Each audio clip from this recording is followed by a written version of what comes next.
All right, welcome back. This is Matthew with Padres. We've got week 4, 5, whatever this is of the Discord League. Taking a few weeks off doing commentary, but got a decent 2 games here. I got a little bit of time. Gonna do some voiceover here with my match against what's this? Seidou Smoky Joe.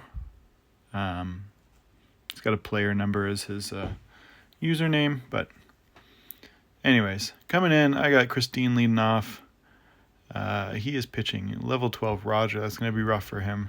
Roger already gets seen pretty well. Changeup in the zone, not the way to go with Roger. I'll live and die with the fastball strength he has. If I'm going to throw that changeup, I'll throw it just out of the zone somewhere and hope for a bad swing. Hammer second with Christine on second base with the leadoff double. If I'm pitching Hammer, this is a walk, especially missing those first 2 pitches. Put him out of the zone, let Hammer take first base. Part of the poor part about batting Hammer second is that if somebody gets on second base, a lot of times he just gets a free bag and we start over with the next batter. He did throw 1 strike in there. Curveball, I would usually see that, but I was not looking for a strike. He got it right on the edge there. I'll give him that 1 strike. He's going to give the walk to Hammer. Now we got Rosa batting, another dangerous batter, and oof, can't go to that curveball again when I saw it just the last at bat. Move it around a little bit, but the good thing about batting Hammer second is that that boosted fastball got wasted on a player who he wasn't going to throw strikes to. And then Rosa comes up without that 4-seamer getting extra speed. So, I don't know. Some benefits, some cons. A lot of things to think about when you're facing a pitcher whose benefit only comes after somebody gets a hit. We got Tom. Tom batting third. He hits it to the gap, but he's too slow to get to that second bag. Tom, you'd rather he just hit that thing out because anyone can throw him out at second. Doesn't matter if they got an arm or not. Good pitch there. Moved that curveball to the other side of the zone. Just enough to not have me comfortable looking at it. Just inside. Maybe it fooled me, maybe not, but I can't.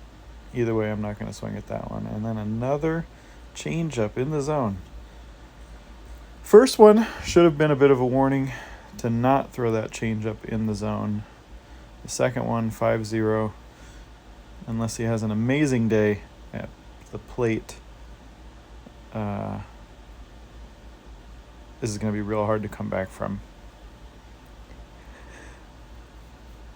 Swing out of the zone there. I don't think I'm going to get anything even if I hit strikes like that. So just get these next 3 outs and see what we can do with Maria pitching.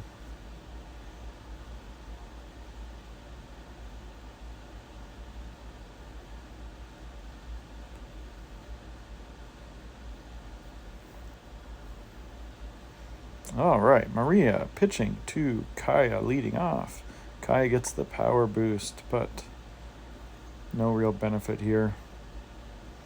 1-run homer is not going to do anything for anybody. Got to get a lot of base runners before this starts to become a game. 1-1 count.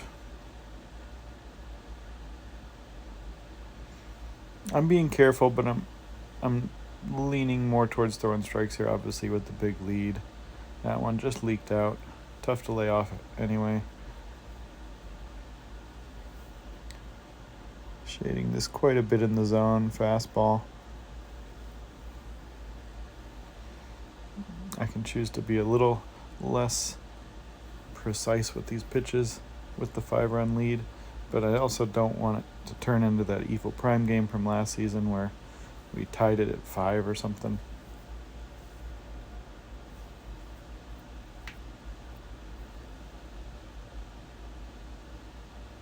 That one was almost 100% below the zone, but stuck in there at the top or the bottom of the zone for a strike.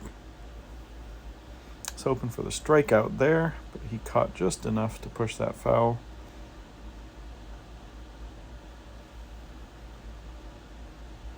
Fork ball's tough after the changeup. 2 down. Koo batting. Surprising power Koo. Good hitter overall. The ability is kind of garbage, but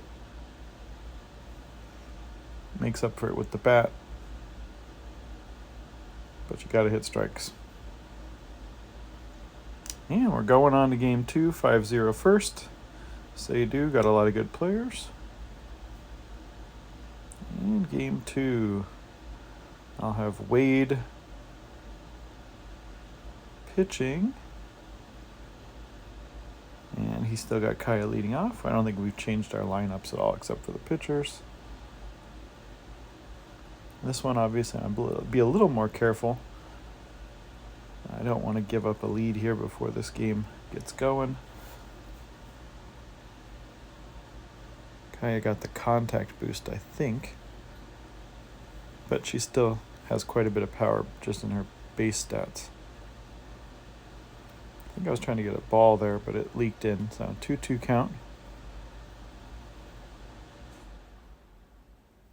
Little fastball just out of the zone. He was late. I think I'm going back to the fastball here.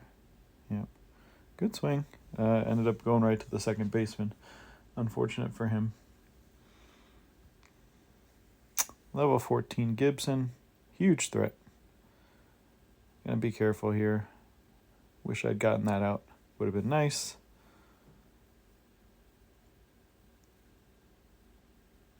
Nobody swings at that changeup. I almost don't even bother throwing it when I'm pitching Wade. Curveball just out of the zone. Tough to lay off. For me, honestly, seems like a few of those curveballs change trajectories. Looks like a strike and ends up 2, 3, 4 inches above the zone. You're like, how the hell did that happen? Just inside fastball. Leo at third with the boost if you preload his throw. And that's out number 3. Just got to push one across for the win. Mei Ling recently got buffed. It's a little bit of a unique pitcher now with a quick knuckleball. And push one right up the middle there for a single. I have not played a ton of Mei Ling after her buff / pitch change, whatever. So this is going to be a challenge. Look at that knuckle. That thing was out, out, out, out, and then moving out and then went in. And that one, borderline pitch there. I can't tell if that was actually a ball or a strike, but it's tough. Those things are just dancing. You never quite know how far it's going to go. And my strength in this game is recognizing pitches right away and getting to the end point of that pitch quickly for manual batting. And with these knuckleballs, it's way tough to start judging where the end is going to be. You have a general idea, but it's not as consistent as the other pitches are, obviously, because the knuckleball, that's the whole point of the knuckleball. So you got to kind of guess a little bit. You got to think, is it going to be a strike this time? Yes or no, and then find the end point, and then hope you're right. That thing almost leaked back in for a 2-2 count, but now it's a 3-1 count. Knuckleball, and just late. 3-2 count to Tom. Another knuckleball, and that one's in the gap for game.